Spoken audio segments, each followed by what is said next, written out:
Olá, pessoal, tudo bom? Fazendo essa transmissão ao vivo. É a segunda vez que isso acontece essa semana. Na verdade, eu sou convidada dessa live. É uma live que a gente vai fazer usando o Instagram de Isli Viana. A gente está agora com algumas pessoas, né? Algumas pessoas conhecidas na mídia. Elas estão abrindo seus Instagrams para que pessoas ligadas a reivindicações, pautas negras, possam usar o Instagram delas, a rede delas por um tempo, enquanto a gente tem esse tempo de discussão.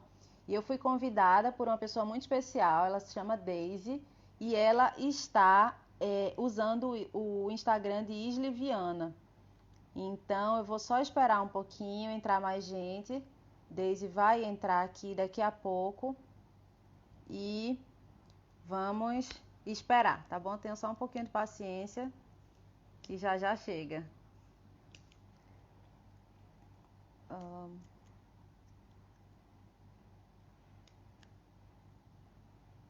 Olá, pessoal, vai chegando, ficando à vontade.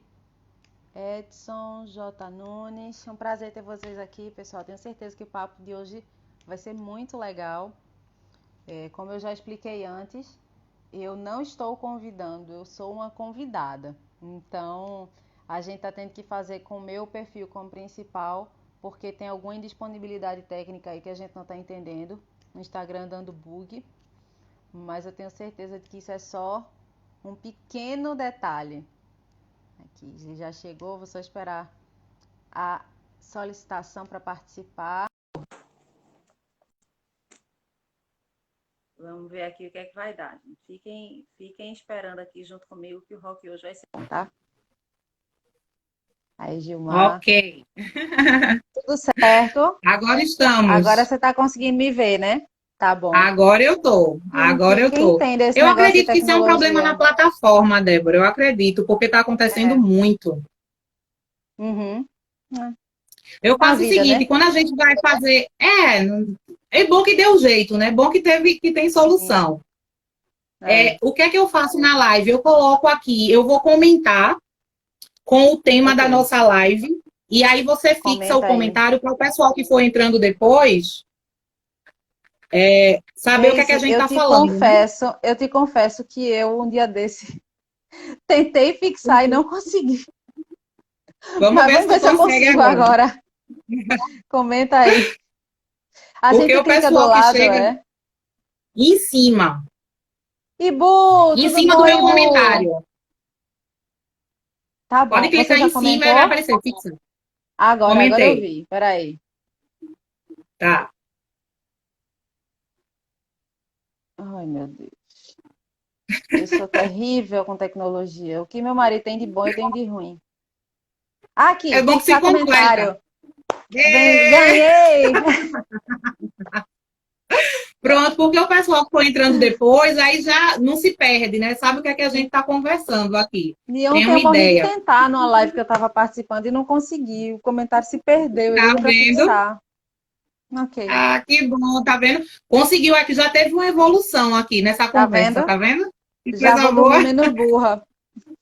Ai, meu Deus. Débora, primeiro, muito prazer em estar conversando com você. Prazer é todo Eu, te, meu. eu, eu tive aí o prazer de conhecer seu esposo hoje de manhã também, Carlinhos, que quando a gente estava começando a fazer essa semana, porque essa semana eu já iniciei o perfil de Fábio e o perfil de Isley, né? Referente a colocar conteúdos acerca do que é racismo estrutural, acerca do que é os estereótipos que envolvem a população negra. E Sim. terminamos a semana no Instagram de Fábio com Carlinhos e estamos terminando a semana no Instagram de Isley com você.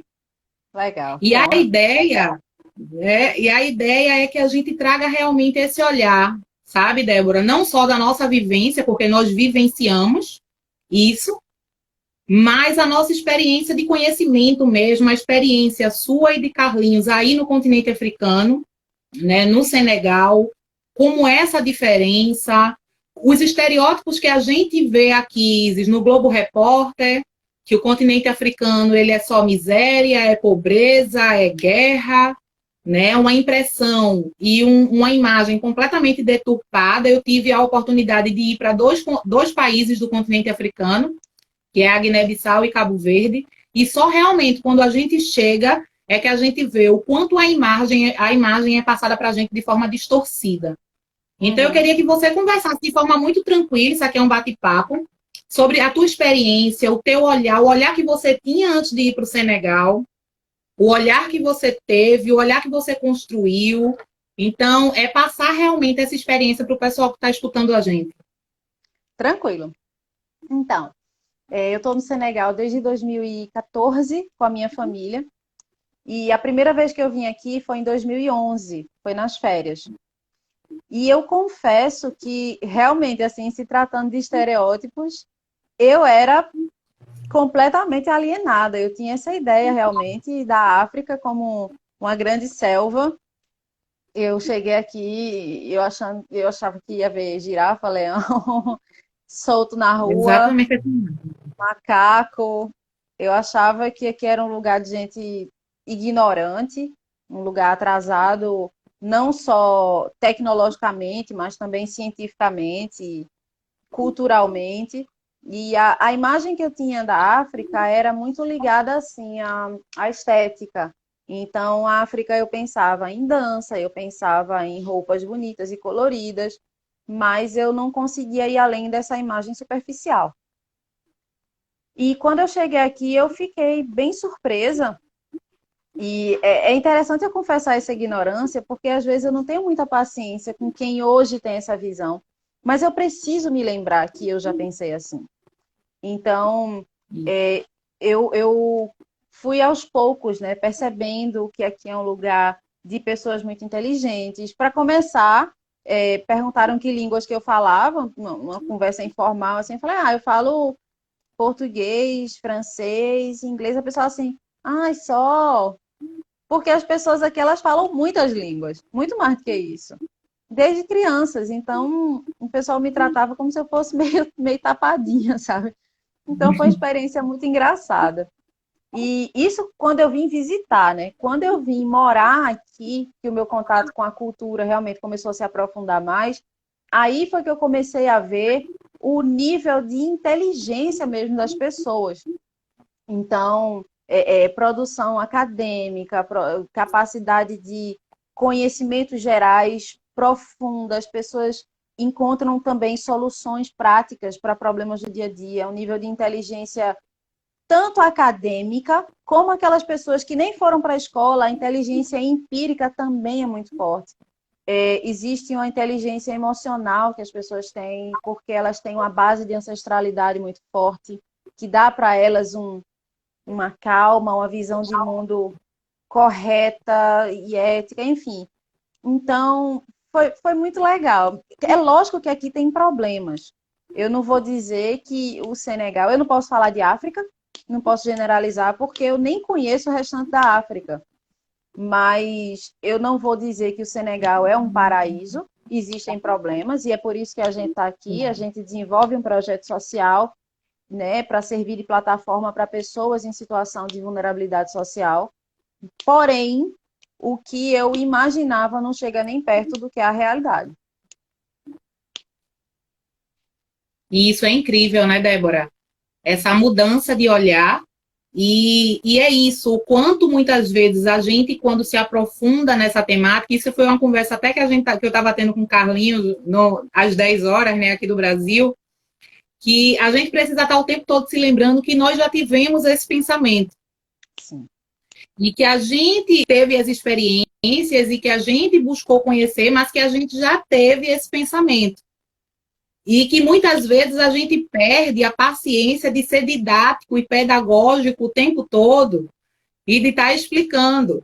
Mas que é necessário em determinadas situações. Eu tenho um projeto aqui em Recife que desenvolve mecanismos para combater o racismo na sociedade. Então, a gente atua em escolas e em empresas. Então, principalmente em escola, a gente precisa ser muito didático. O que é o racismo, como é que se dá a invasão do nosso país, que não é um descobrimento, como é que a população africana chega. Então, é tudo, não só com estudante, Mas a gente precisa ser didático com o professor, a gente precisa ser didático com o diretor da escola, com os coordenadores, porque, infelizmente, a nossa educação aqui no Brasil é muito deficitária em relação a isso, Sim. né? Em relação a essa história do continente africano. É muito deficitária. Eu acredito que você lembra, você não deu isso na escola. Não, Você a não deu história isso da na África, educação básica, de né? jeito nenhum. Pois é, eu também não tive. E as crianças e adolescentes também, a maioria ainda não está tendo. Sim. Então, como é que a gente pode exigir adultos com um senso crítico muito bem elaborado, se não é dado isso na escola, não é dado isso na universidade, dentro de casa? Então, o problema é muito maior, né, do que uma simples, eu vou buscar conhecimento. Precisa ter esse estalo, essa corresponsabilidade, se tornar responsável, né, por esse Sim, processo. Então, sim. essa mudança de olhar é crucial, né, Débora? É justamente, eu sei que às vezes eu tenho a impressão de que todo mundo já sabe de algumas coisas que eu sei. Eu não sou acadêmica da área. Quando eu cheguei aqui, eu fui me deparando com algumas questões históricas, coisas que eu não sabia. À medida que os estereótipos que eu tinha, né, foram se quebrando na minha mente, eu fui começando a ler, eu fui começando a conversar com algumas pessoas que tinham estudado, que conheciam a história daqui, porque aqui as pessoas estudam a história daqui, estudam a história da África também, né? Não só do Senegal, mas da África. E então foram se quebrando muitos paradigmas na minha mente, e quanto mais eu aprendia, mais eu queria aprender. Então, hoje eu cheguei num ponto em que, às vezes, eu acho que o que eu sei todo mundo sabe, mas não é justo, porque nem todo mundo teve a oportunidade que eu tive. Eu me considero privilegiada de poder estar aqui, de poder aprender tudo que eu aprendo, de poder conhecer tantas pessoas legais, tantas pessoas interessantes, tantas pessoas que têm paciência comigo.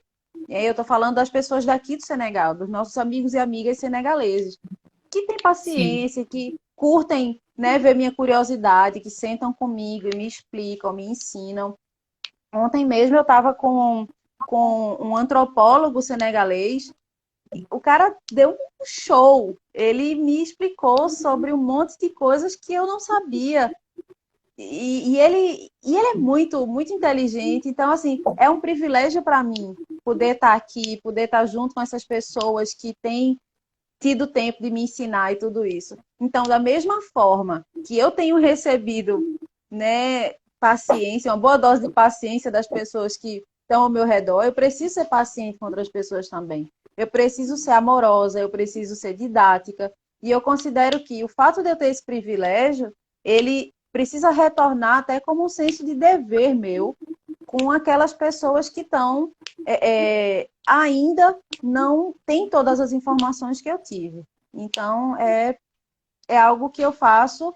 Às vezes eu preciso. Gente, é sério que as pessoas não sabem disso, não, mas eu também não sabia. E aí eu faço o caminho. Então, eu estou tentando agora aprender o máximo possível para trazer essa discussão. O interessante é que tem muitas discussões que começaram a crescer nessas últimas semanas, nessas 2 últimas semanas, foi muito rápido, né? A gente teve uma sucessão de acontecimentos no Brasil e no mundo, e a gente agora está com uma democratização de certas discussões que a gente estava sempre vendo restritas ou à academia ou à militância.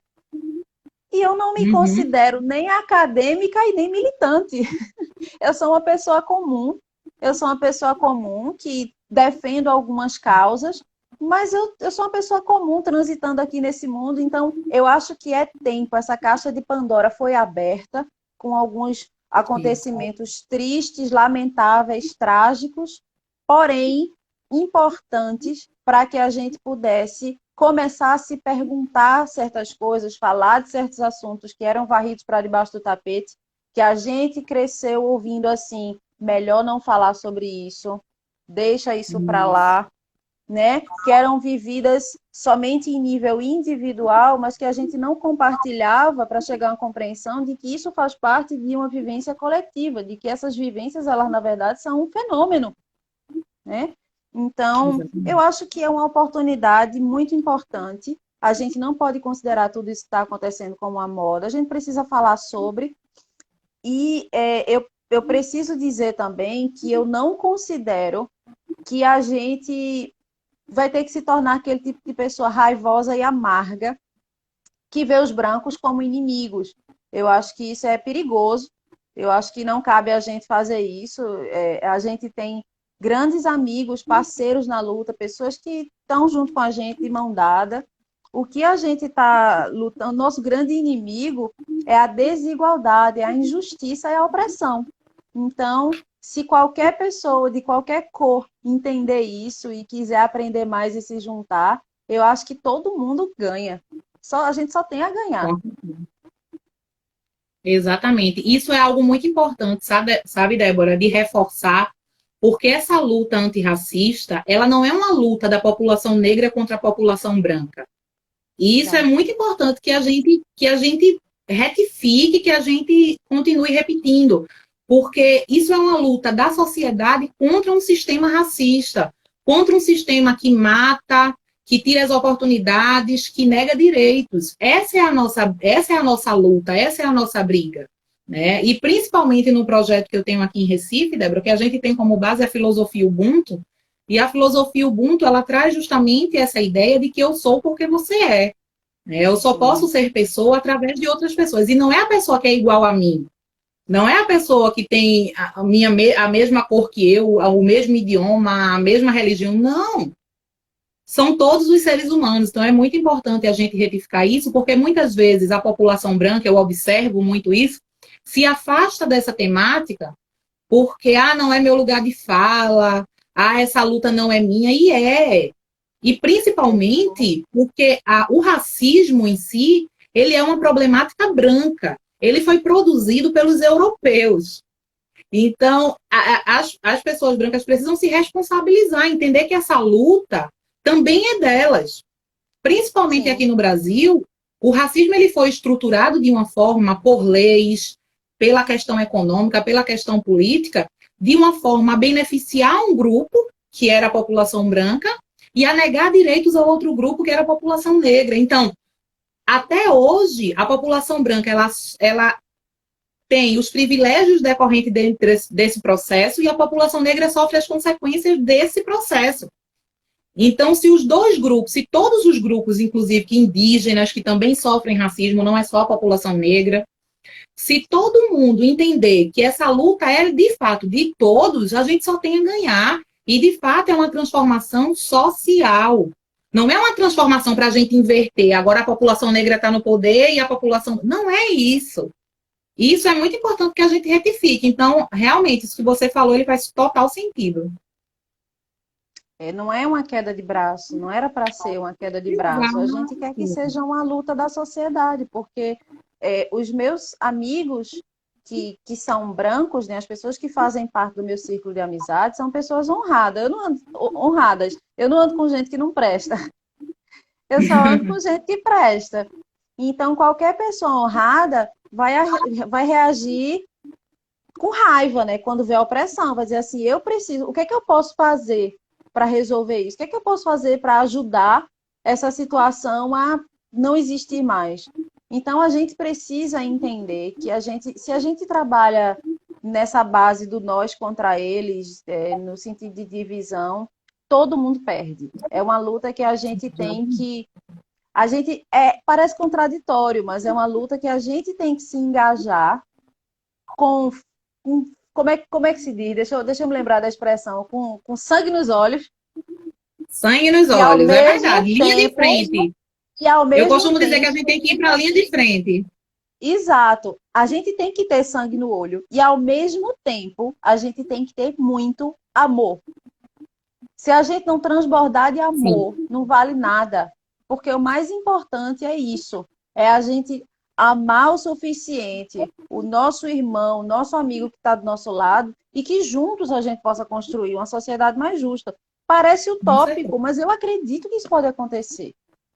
É lógico que em algum momento você vai ser confrontado, você vai ter que sair da sua zona de conforto, você vai ter que admitir algumas falhas suas também. Então, eu posso dizer para você com muita sinceridade e com vergonha que eu já tive atitudes racistas. Todos Eu nós. confesso, eu já tive atitudes racistas. Então, quando eu cheguei aqui no Senegal, eu no início, porque aqui é interessante, todo mundo é pobre, todo mundo é preto, né? O rico é preto, o pobre é preto. Você vai no hospital, o médico preto lhe Exato. atende. Você vai no banco, o gerente é preto. Você vai na rua, o mendigo Isso. também é preto.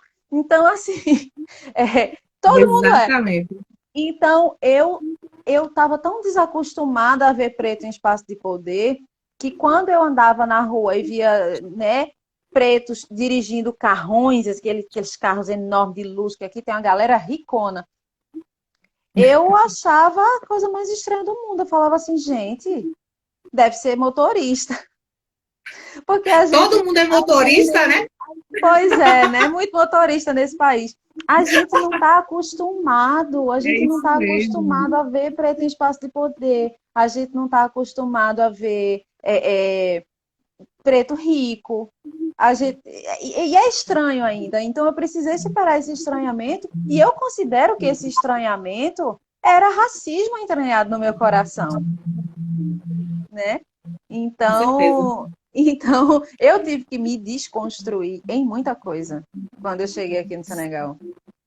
E é incrível essa modificação. E as pessoas não entendem. Eu estava conversando hoje e eu disse, gente, quando a gente desvenda o nosso olhar, quando a gente tira a venda, quando a gente enxerga a coisa, que a gente diz, meu Deus, como é que eu pensava dessa forma?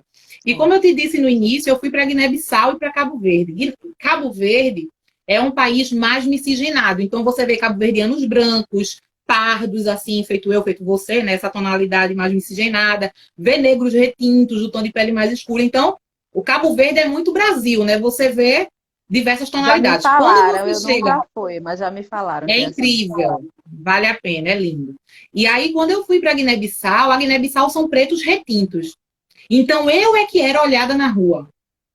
As pessoas ficavam olhando assim, essa não é daqui não, não é daqui não, sabe? Então, assim, e era justamente isso, pretos em carrão, pretos empresários, e você fica meio... E olha que eu já fazia, já estudava temática, não era tão leiga assim. Mas é de fato você se confrontar com uma realidade completamente diferente da sua. Completamente. E assim como você, eu tenho filhos. Então, quando meus filhos estavam lá, eu fazia, meu, que massa, eu não vou me preocupar. E eles Sim. entrarem em uma loja e ficarem olhando para ele porque ele é negro. Ele pode entrar, pode sair, pode brincar, não vai ser confundido com bandido, que são os estereótipos que a gente tem aqui no Brasil, você sabe, já é daqui. Então, essa preocupação que a gente tem de vai no shopping, meu filho vai entrar, meu filho vai estar vestido de que forma, como é que tá o Uhum. cabelo, tá cortado. Isso é uma preocupação que a gente aqui no Brasil tem muito forte. Sim. E na Guiné-Bissau eu fazia, pode brincar, vá pra rua, corra, sabe? Porque é uma outra realidade completamente diferente. Isso foi libertador, tanto para mim quanto para eles. Tanto que quando eles lembram, eles falam assim, poxa, mãe, que saudade da Guiné-Bissau, a gente brincava na rua, corria, sabe? Então isso também fica para eles nessa percepção. Aqui no Senegal já foi o contrário, né? O que é que acontece? A gente tem. Oi, Ângela, tudo bom? Renan, tem uma galera muito legal entrando aqui. Obrigada, gente. Continua aí que tá legal o papo.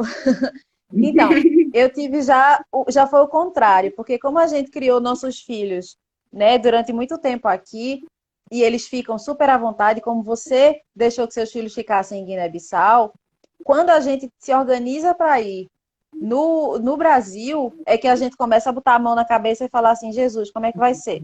Porque aqui os nossos E filhos agora? saem sem se preocupar como tá cabelo, sem medo de levar baculejo da polícia, como se chama, né? Sem medo de ser acusados. Eles podem correr na rua aqui. Se um filho meu correr na rua, ninguém vai fazer nada com eles. Mas quando a gente chega no Brasil, a gente já tem um pouco mais de medo. Sim. Então, eu comecei a perceber uma coisa muito interessante, que aqui no Senegal eu ocupo um espaço que eu posso chamar de privilégio branco. Eu sou negra, Eu sempre me considerei negra. Minha mãe me ensinou a ter muito orgulho de quem eu sou. Porém, quando eu cheguei aqui, eu fiquei um pouco surpresa até de descobrir que aqui eu era considerada branca. Porque quando eu vinha pra cá, eu falava assim, ah, gente, mãe África, né? O pessoal vai me acolher, tipo, não vou nem lembrar que eu sou É, estrangeira. E depois de um tempo de convivência, alguém virou para mim e falou assim um dia, não é nenhum assunto, falaram assim, ah, você não vai entender não, porque você é branca.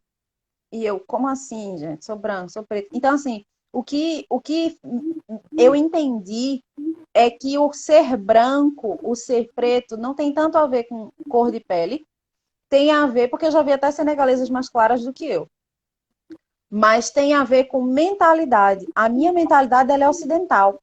Então, eu sou branca, entendeu? Ocidental branco. uhum. E aqui, quando eu tô com a minha família, quando eu vou numa loja, às vezes a gente vai no shopping, eu vejo umas coisas bonitas, quero entrar na loja para ver. Eu nunca sou ignorada, porque as pessoas me veem estrangeira, me veem branca e elas dispensam para mim um tratamento melhor do que os próprios compatriotas, dependendo do lugar que a gente vai. Então, eu comecei a entender a realidade do que se chama de privilégio branco, que é uma boa fé que as pessoas têm com relação a você.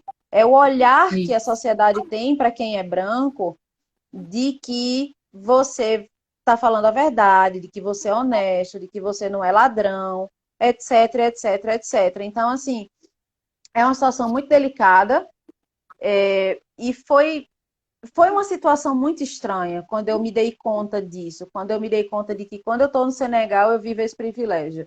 E eu fui no Brasil a última vez em novembro e foi um choque para mim, porque eu estava muito distraída, eu não tinha me dado conta, eu ainda não tinha feito essa reflexão até ir no Brasil na última vez, que foi agora em novembro de 2019. Eu só me dei conta disso quando eu entrei super despreocupada numa loja no shopping e imediatamente um segurança se materializou do meu lado. Eu me lembro que era uma loja que vendia produto para cabelo e eu aproveito quando eu vou no Brasil, né, para fazer meu estoque. E assim, foi super chato. E isso já tinha acontecido comigo outras vezes no Brasil, mas como eu não, aquilo ali fazia parte da realidade da minha vida, eu não tinha outra vivência para comparar. Eu nunca tinha feito essa reflexão, mas aí eu vim acostumada de um lugar onde isso nunca acontece comigo.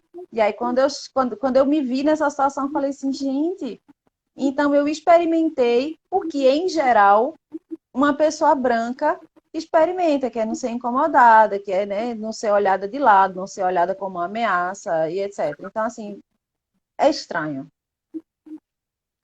É isso mesmo. Eu passei muito. Você está falando e eu estou resgatando muito a minha experiência na Guiné-Bissau também. E olha que você vive no Senegal, né? O pai dos meus filhos é guinense, então a gente foi passar um período de férias, então a gente passou um mês. E você já tem uma experiência de muito mais tempo. E Sim, eu fico pensando, Débora, não sei se você teve essa percepção também, que enquanto a gente está aqui, brasileiro, tendo uma visão sobre o continente africano, né? Que é uma visão de miséria, de que animais andam na rua, né? Que, como você falou, que parecia que eu ia encontrar girafa, macaco, tudo na rua, porque essa imagem, a única coisa que mostram do continente africano é pobreza, miséria, guerra e animais. Então, é. parece que o animal de estimação que eles têm não é cachorro e gato, não. Parece que E o são que tem girafas de e rinocerontes. positivo, e o que tem de positivo está sempre ligado à estética. É sempre algo muito Exato. superficial. É roupa, Isso. ai, todo mundo sorri, as pessoas são pobres, mas estão sempre Dança, né? felizes. Dança Dança. e coloridos e arte, só isso, mas isso E é o a que se gente vê o quanto aproveita. isso. E a gente vê o quanto que o conhecimento da gente é raso, né? Porque a África é o berço da humanidade. E isso faz muito parte da colonização, né? Quando o continente europeu vem tanto para as Américas quanto para o continente africano, ele tira esse conhecimento. Tanto que na escola, quando a gente está estudando sobre Egito, isso a gente não imagina que o Egito é no continente africano. Sim. A gente acha que o Egito é em algum lugar, mas a gente não faz o link, até porque não nos contam isso quando estão dando aula de história, de que o Egito fica no continente africano. Fala Egito. Então, com todo o estereótipo que a gente já tem no continente africano, e a gente vê aquela evolução toda do Egito, né, matemática e tal, todos esses primeiros pensamentos vêm de lá, a gente não faz o link. E aí eu fico pensando que o quanto esse estereótipo que a gente tem sobre o continente africano influencia na imagem que a gente tem da população negra no Brasil. O quanto isso volta para a gente de uma determinada maneira. Você tem esse pensamento, Débora? Tu já conseguiu fazer algum link assim em relação a isso? Porque em relação à população negra aqui, que é o segundo país fora do continente africano com mais negros, né? Nós somos mais da metade da população negra do Brasil, mas a gente não se vê nos espaços de poder. Uhum. A gente se vê sempre como subservientes, né? Sim. Como operacional, como trabalho braçal, ou nos presídios, né? Nos presídios a gente também é maioria. Então, como é que ficou essa tua percepção? Tu consegue fazer algum link, Débora, sobre algum estereótipo referente ao continente africano que a gente faz também aqui contra a população negra? Sim. Então, tem duas coisas interessantes sobre o que você falou. Primeiro, essa separação do Egito, como se ele estivesse na África por acaso.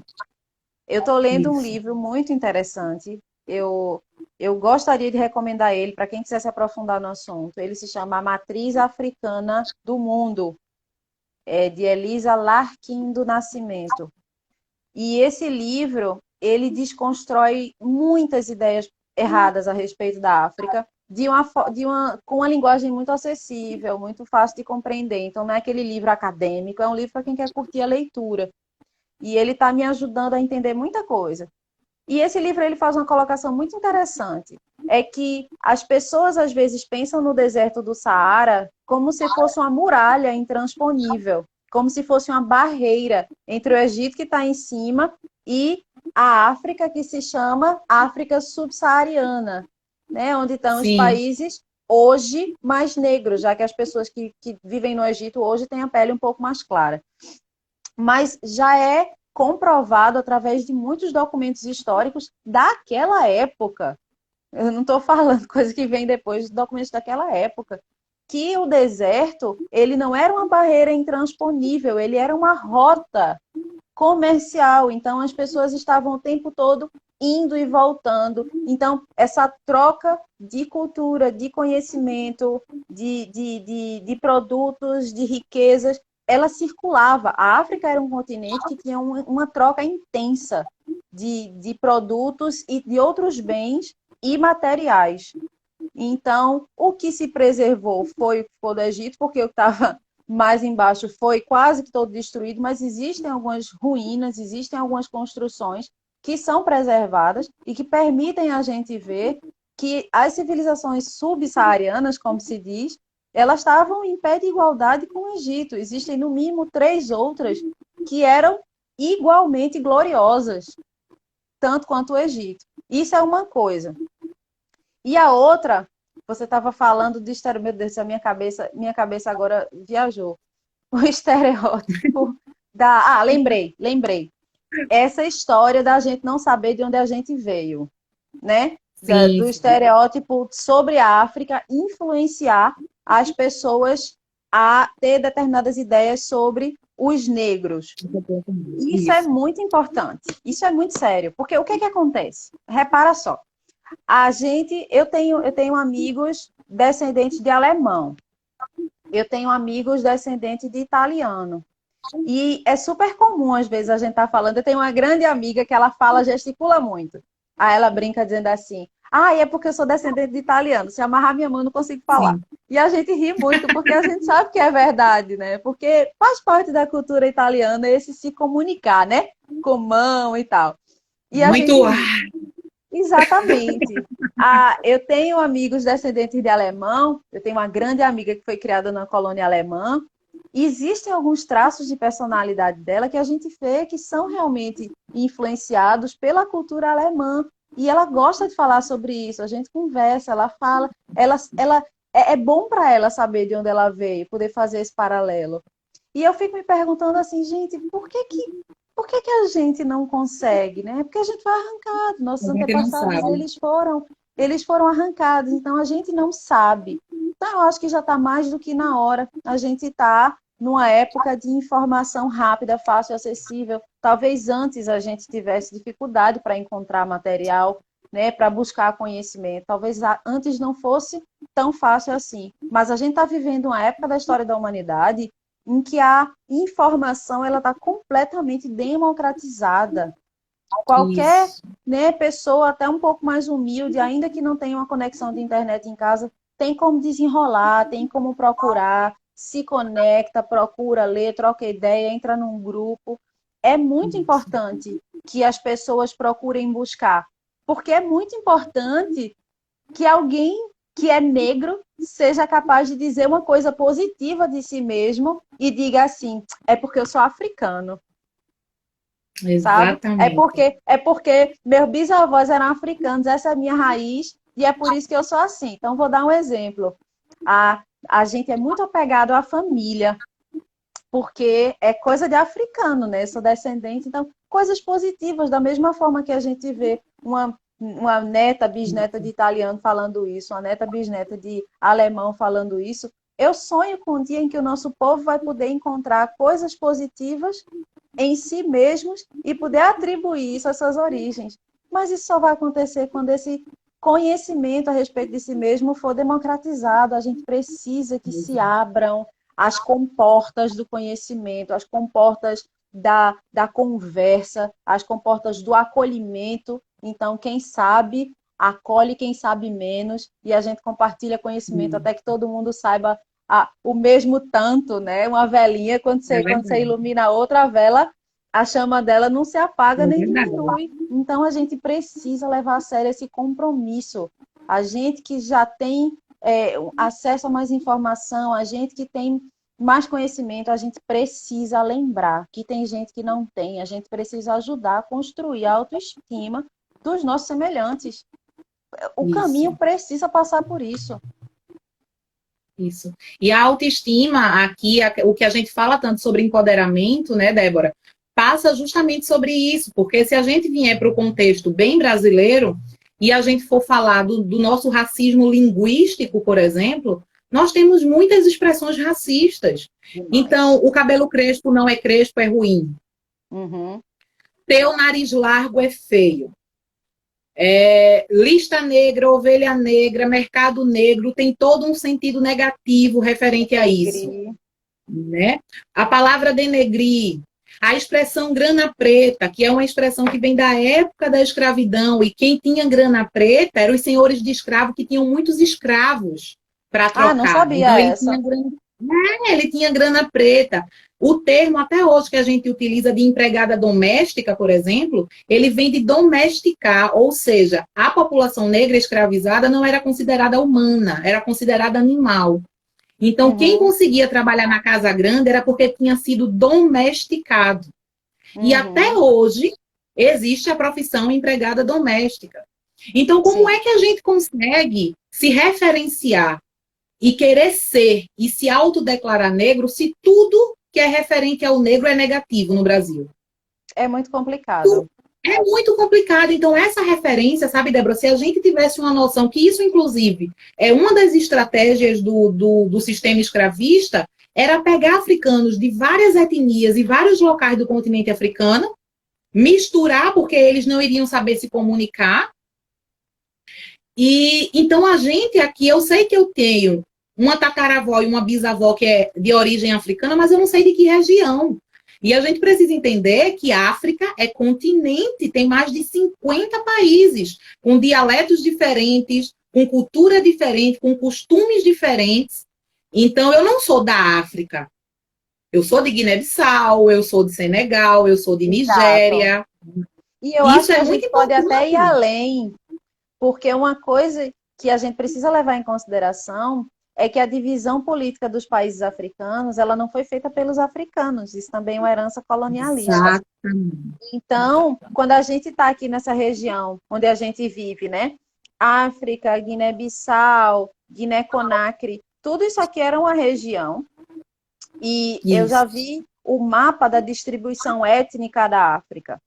E a distribuição das etnias, de acordo com o lugar, né, de acordo com a geografia, ela é completamente diferente da divisão política dos países. Então a galera saiu mapeando a África e dividindo e fazendo acordos. Então, literalmente cortando, né? exatamente, literalmente cortando. Não só cortando o lugar, mas cortando a carne mesmo das pessoas, gente. Foi um Exatamente, processo muito sofrido. exatamente. Então, além de saber que a África é um continente, a gente precisa também lembrar que nem os 54 países são exatamente países. Porque quando a Uhum. gente vê a distribuição das etnias, né, de acordo com o lugar, é Sim, completamente diferente da distribuição de países. Até isso a gente exatamente. perdeu. O direito Exato, de ser levado em consideração o povoamento para se dividir as áreas administrativas. exato. Porque é essa falta de conhecimento mesmo que é estratégico, né? Para que é que eu vou querer que as pessoas conheçam isso? Para quem está no poder, realmente não quer que a gente tenha conhecimento, porque se a gente tiver conhecimento, a gente vai bater de frente. Então, óbvio, Conhecimento para é ele é poder. mais cômodo. Exatamente, para ele é mais cômodo que a gente não saiba disso. Mas é importante que as pessoas saibam que o continente africano ele foi massacrado não só pelo sistema escravista. Após o sistema escravista, os europeus foram colonizar literalmente. É daí que vem as partilhas, né? Tanto que você vê que tem países que falam português, que foram os países que ficaram sob o domínio de Portugal, tem países que falam francês, que ficaram pelo domínio da França, tem países que falam espanhol. Então, assim, foi literalmente o continente europeu fez toda essa partilha, toda essa destruição, literalmente, do continente africano, que até hoje sofre as consequências de todo esse processo. Sim. Né? Sofre as consequências de tudo isso. E a gente não consegue enxergar isso. E, mais uma vez, por que é que a gente não consegue enxergar isso? Isso é muito importante. Porque existe toda uma estrutura no nosso país que faz com que a gente não acesse esse conhecimento, certo?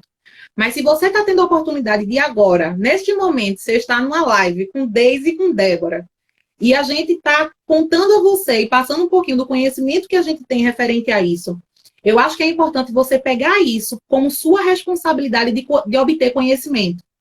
Porque, como Débora falou, e eu reforço, a gente tem autores negros. Aqui no Brasil, nós temos diversos autores negros que estão falando sobre isso. Se você botar no Google, África, vai sair um monte de artigo. Vai sair várias coisas que você pode se informar, porque isso eu sinto muita falta, sabe, Débora? É da gente tomar essa responsabilidade também. Nós que já temos acesso ao conhecimento, a gente parar de reproduzir frases feitas, de que o racismo é porque vocês falam muito sobre isso. Gente, isso é um problema histórico. Será que o problema só existe porque tá eu e Débora aqui falando sobre ele? É. Então, assim, Não, se ser a gente parar de antirracista falar sobre isso, vai deixar de existir. desaparece. Exato. Imagina a Essa minha frase me casa incomoda pegando fogo. muito. Minha casa pegando fogo. Eu dizia assim, e vem ver meu filho me dizer, mãe, a casa começou a pegar fogo. Eu disse, não fala isso, menino. Não fale Se sobre isso que você vai apagar o fogo agora. se você falar sobre isso, vai acontecer. Não, gente, já está acontecendo. A casa da gente está quase que literalmente pegando fogo, né? A gente está sendo destruído. E mais uma Isso. vez, Deise, eu preciso reforçar algo que foi dito no início, talvez nem todo mundo que esteja aqui agora tenha tido a oportunidade de ver o que eu disse no início. Isso é importante. Isso não pode ser considerado como uma luta entre nós contra eles. A gente não ganha nada com divisão. Não é preto contra branco, não é branco contra preto. É a gente, pessoas honradas, pessoas que têm sede e fome de justiça, contra um sistema opressor, para que um dia a gente realmente não precise mais ter, né, esse tipo de discussão, para que a existência de um ser negro no mundo não seja tão difícil e tão pesada. Porque eu já ouvi, eu já ouvi gente dizendo assim, ai, vocês precisam parar de falar sobre isso, precisam parar de reclamar. E a luta se esforça, ganha por mérito as coisas. Claro, eu concordo. Eu concordo. Não é que você é preto, você vai ficar beneficiando de um sistema que vai favorecer sua existência inteira e que você vai descansar em cima do louro disso e não vai ser uma pessoa competente no que você faz. A competência, ela tem que existir. A luta para se ter uma vida melhor, para se ser melhor, mais inteligente, mais competente no que se faz, ela sempre vai existir.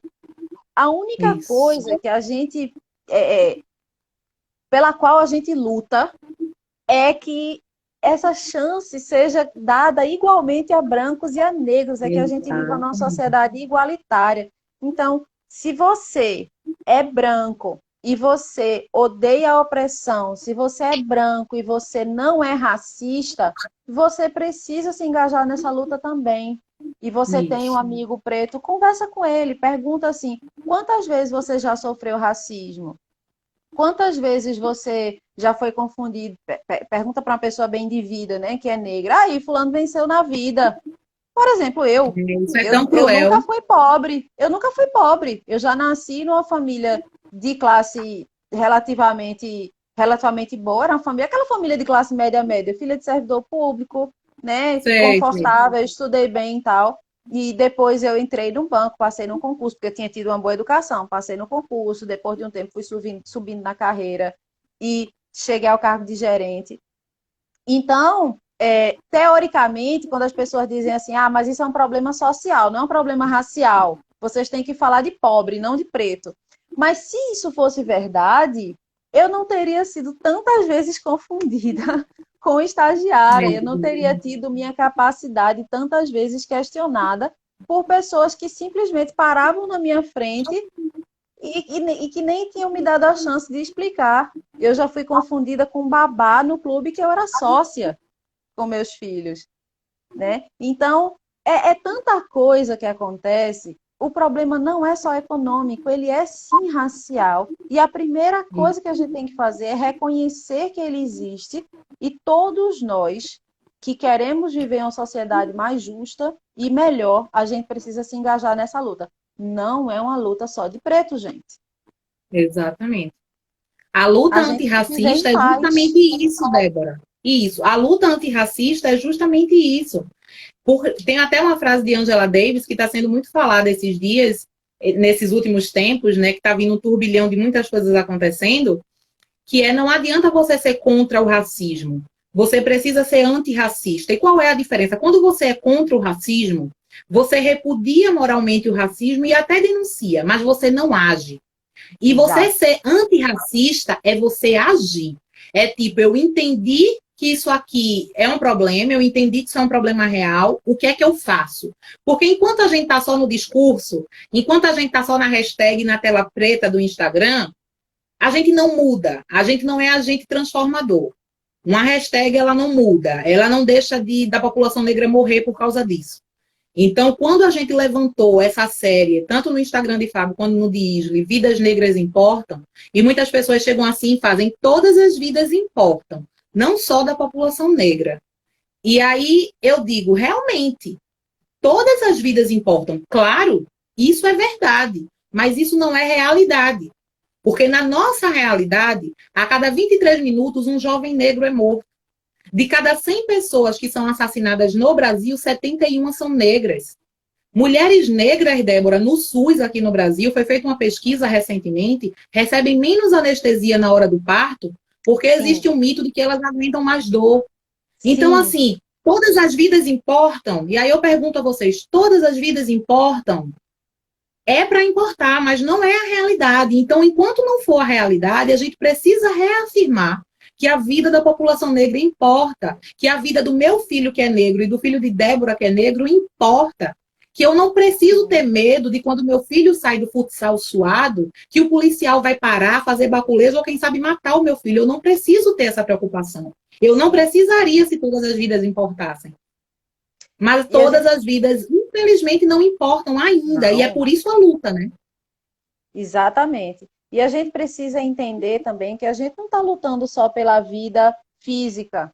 Lógico que ela é o Isso. que no curto prazo importa mais. A gente não quer que ninguém morra, Aqui, ó. literalmente. Mas a gente está lutando também, gente, pela saúde mental do povo preto. Imagina como deve Exatamente. ser pesado você se levantar todos os dias, independente, inclusive, da sua classe social. Porque eu li essa semana uma entrevista com uma juíza preta no Brasil, E ela falando que ela tem dinheiro, ela tem condições, ela é uma pessoa muito bem colocada, muito bem esclarecida, não precisa dizer nada, porque ela é juíza, né? Imagina o que você precisa ser para você ser juiz. E ela, praticamente todos os dias, sofre um episódio de racismo, né? Imagina isso. Inclusive por pessoas que estão prestes a ser sentenciadas por ela. Ela diz que acontece de vez em quando de gente questionar a competência dela. Imagina se povo tem alguma noção. Você está diante da pessoa que vai dar sua sentença e você Todos os questiona. dias. Essa Exatamente. certeza da impunidade, essa certeza de que o outro é inferior a você, isso se materializa e se consolida numa arrogância que faz com que Isso. você não perceba o que está bem debaixo do seu nariz. A gente precisa pensar nisso, porque não estamos falando somente em vida física, a gente está falando em saúde mental, em saúde emocional. Isso. Gente, Isso. viver é cansativo para quem é preto. Essa é a verdade. Viver é cansativo. É muito mais cansativo do que para quem é branco. Eu sei que existem pontos fora da curva. Existem pessoas carentes que são brancas, existem pessoas que Claro. sofrem que são brancas. Eu sei que existem, mas quando a gente vai conversar sobre um fato, a gente precisa levar em consideração o geral, a estatística. Existem pontos fora da Sim. curva que precisam ser Sempre tratados vão dessa haver, né? forma, como pontos fora da curva, não com não menos consideração, mas que não vão vir compor as estatísticas. Então, eles não vão poder ser o assunto da gente quando a gente levanta uma Isso. determinada bandeira de luta. Claro. Exatamente. Até a Adri Coutinho colocou aqui uma observação bem importante. Ela disse: muitas mulheres negras hoje optam por não ter filhos para que eles não sofram ao se deparar com a sociedade. E, inclusive, isso, Adri Coutinho e Débora, foi um comentário de Maju Coutinho, que é uma jornalista da Rede Globo, né, que apresenta o jornal hoje. Sim. E em uma entrevista no programa Em Pauta, que foi só jornalistas negras falando sobre esses episódios de racismo mais recentes, e ela disse isso: existem hoje muitas mulheres, inclusive ela também não é mãe ainda, que tem medo, porque você vivencia isso todo dia. Por que eu vou querer colocar um filho no mundo?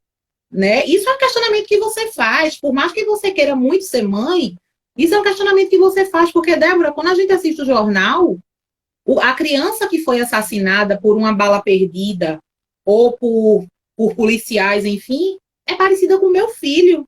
É. Então, é claro que a gente faz esse questionamento, é claro que a gente fica com medo. Então, essa observação de Adri Coutinho, ela é muito pertinente e muito atual. E aí eu lembrei, e Muito ela tem até triste, o né? sobrenome Coutinho, né? Maju Coutinho, Adri Coutinho, e aí nem sei se são família, Adri, Maju é tua mas foi um irmã? Conta comentário. aí pra gente. Conta pra gente, Adri Coutinho. Eu tô falando aqui da sua irmã, Maju, e Maju fez esse comentário, e aí por isso que eu resgatei isso. Então, Sim. é muito forte, é muito real, e esse termo, né, que surge mimimi, é algo muito doloroso, porque. E aí ele me traz muito a noção de empatia, porque empatia não é a gente sentir a mesma dor que o outro sente, porque mesmo eu, enquanto mulher negra, e você, enquanto mulher negra, eu posso vivenciar a mesma situação que você e a gente sentir de forma diferente, porque Exatamente. somos A seres humanos diferentes. subjetividade, Né? ela E precisa isso, ser a minha levada em experiência de conta. vida, a sua, a gente pode reagir de formas diferentes. Então, empatia não é sentir o que o outro sente, mas é validar a história do outro e a dor do outro, né? E se a dor do outro está doendo nele, é real, importa, existe. E aí eu me coloco como responsável para te ajudar dentro desse processo. Então, esse termo mimimi, ele me dói muito, porque você desvalorizando e invalidando a dor e a luta do outro por existir, gente. É uma luta por sobrevivência. É algo muito cruel quando eu escuto. Esse termo me machuca muito, sabe? Me Sim, machuca muito porque ele dói. sempre parte de quem não sofre. Percebeu? Quem diz que Claro. a luta do negro é mimimi é provavelmente uma pessoa branca. Um homem normalmente diz que a luta da mulher é mimimi. Por quê? Porque não sofre diretamente e nem consegue desenvolver empatia, né, Débora? Eu estava vendo, enquanto você estava falando aí, eu estava me lembrando que ontem eu estava assistindo um episódio de uma série que a gente está assistindo, que são médicos, né? Essas séries de médico. E um médico mais experiente diz ao menos experiente. Ele está com um paciente que está se queixando de dor, e ele descobre que ele é um viciado, né? O médico mais novinho que está atendendo. E aí o cara diz assim, eu tô com muita dor, eu tô com muita dor, para o cara dar uma dose do remédio que ele é viciado. E aí ele não dá. Uhum. E o cara começa a urrar de dor. E aí o médico vira para ele e fala assim, dê a dose apropriada, de acordo com a dor que ele diz que ele está sentindo. Aí o cara olha e faz assim, mas ele é um viciado, claramente ele está fingindo. E o cara diz assim, uma coisa que a gente aprende na medicina é que a gente não subestima a dor do outro. Se ele está dizendo que ele está sentindo essa dor, a gente vai tratar ele de acordo com a dor que ele diz que está sentindo. Não cabe a nós medir a dor do outro. Eu não Olha que, tinha que feito o paralelo com a questão do racismo que está tão em voga, mas quando você começou a falar disso, me veio à mente isso. Eu acho que é um ótimo exemplo, né? Quem sou eu para medir a dor do outro? Quem sou eu para julgar o que o outro sente ou o que o outro não sente? Então, a gente isso. precisa olhar para o outro, dando o benefício da dúvida, dizendo assim, e se ele estiver falando a verdade? E se ela estiver falando a verdade? Eu acho que isso pode mudar tudo. Exatamente, tá? É exatamente isso. Se a gente se colocasse realmente, saísse um pouquinho da nossa bolha e entendesse que o mundo, ele não é o que eu vejo e nem é o que gira em torno, literalmente, do meu umbigo, né? Se a gente abrisse as janelas do nosso carro, tirasse o vidro fumê e desse uma olhada, a gente ia entender a realidade de forma muito mais assertiva do que o que a gente faz. Então, assim, eu acredito, Débora, que o nosso tempo está acabando, pelo que eu Tá estou vendo quase, é aqui, porque verdade. você está Tá no quase, né? finzinho. E aí eu queria te agradecer, Débora, Eu muito, que a agradeço. você. Já agradeci a você, agradeci a Carlinhos. Estou fazendo aqui uma casadinha no Dia dos Namorados. Peguei um casal para Cristo e coloquei um de manhã comigo e um de tarde. Não tem problema, Para a não. A gente gente, conversar. eu me arrumei toda para você também, mas na verdade, que quando terminar aqui, eu vou ter meu momento com o meu love.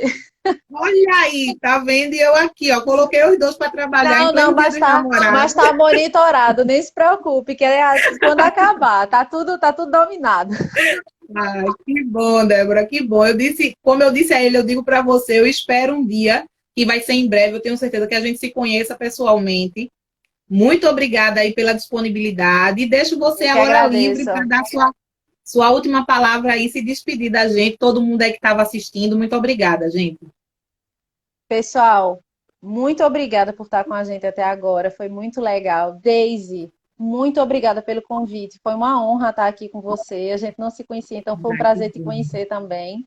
E eu Isso. quero dizer, gente, que a gente precisa estudar, sair da zona de conforto. Não existe, como se diz em inglês, né? No pain, no gain. Sem dor, sem ganho. A gente precisa sair da zona de conforto, abrir livro, estudar, perder a preguiça e evitar, principalmente quem é negro e quiser falar das suas dores, estude. Não fique no eu acho, não fique no vai ser. Não.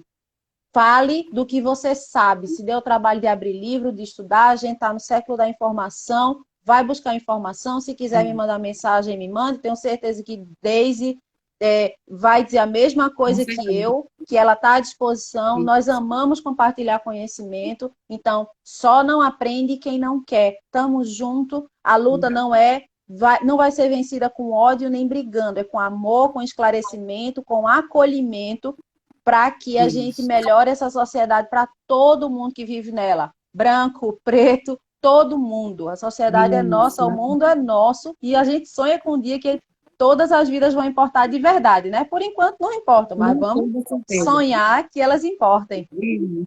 Enquanto tiver voz, vamos estar falando, né? Sim. Enquanto tiver voz, a gente vai continuar Enquanto tiver lutando. E é voz, a isso. gente vai falar. Exato. Isso. Obrigada, viu, Débora? Obrigada, Muito obrigada a obrigada todo também. mundo. Vá se divertir, que Carlinhos já está lhe esperando. Tchau, tchau. Tchau, Obrigada. tchau.